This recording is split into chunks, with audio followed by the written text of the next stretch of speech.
La chirurgie esthétique en Tunisie, effectivement, a connu un essor et un développement très important ces dernières années. Pour l'historique, je rappelle que au début, il y a quelques années, il y a une trentaine d'années, c'était beaucoup plus de la chirurgie réparatrice qui s'adressait surtout, c'est une spécialité qui s'adressait surtout aux séquelles de brûlure et puis à la pathologie tumorale après exérèse.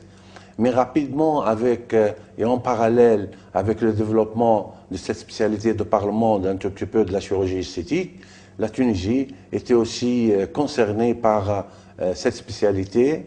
Au départ, les aînés ont été formés surtout en Europe. Cette spécialité qui est la chirurgie esthétique, il y a un développement de ce plateau technique qui a fait que nous pouvons réaliser telle chirurgie à un niveau quand même assez appréciable, avec des résultats qui sont excellents, qui sont jugés par des étrangers d'ailleurs.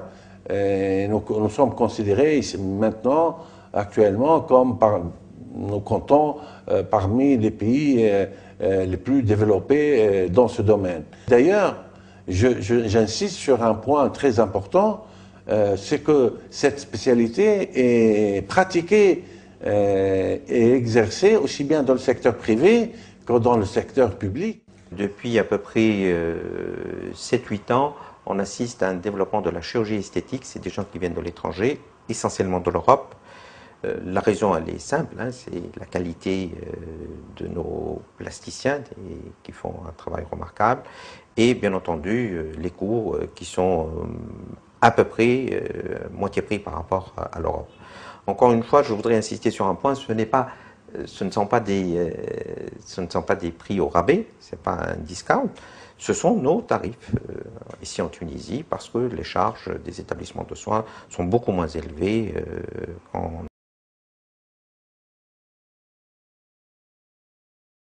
Europe. Parmi les autres raisons aujourd'hui, il y a un problème au niveau pour l'obtention des visas pour certains pays africains comme le Tchad, le Mali. Je suis venue en Tunisie pour une opération due à des amis qui sont venus avant. Et après, c'est un aspect financier qui m'a attirée vers la Tunisie surtout. Je suis venue en Tunisie pour subir une petite opération, notamment esthétique. Et jusqu'ici, tout va bien, ça s'est bien passé. Enfin, l'opération a eu lieu hier soir et ça va.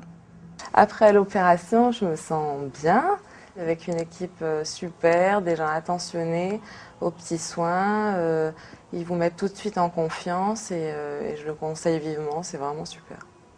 Nous avons, ce qui concerne les patients européens, c'est essentiellement la chirurgie esthétique. Je voudrais rajouter juste un point concernant les patients européens. Aujourd'hui, il y a des pourparlers avec l'État britannique pour envoyer des patients pour se faire opérer ici, compte tenu des délais considérables pour certains types de chirurgie, notamment l'orthopédie et l'ophtalmo, qui peuvent atteindre jusqu'à 2 ans pour se faire opérer dans leur pays. Et bien entendu, quand on raccourcit les délais à moindre coût, ça peut être intéressant. En ce qui concerne les patients africains, c'est essentiellement la chirurgie générale et l'orthopédie où la demande est la plus importante. Il y a très peu de chirurgie esthétique pour ces patients-là. Ils viennent pour des chirurgies vraiment importantes et essentielles.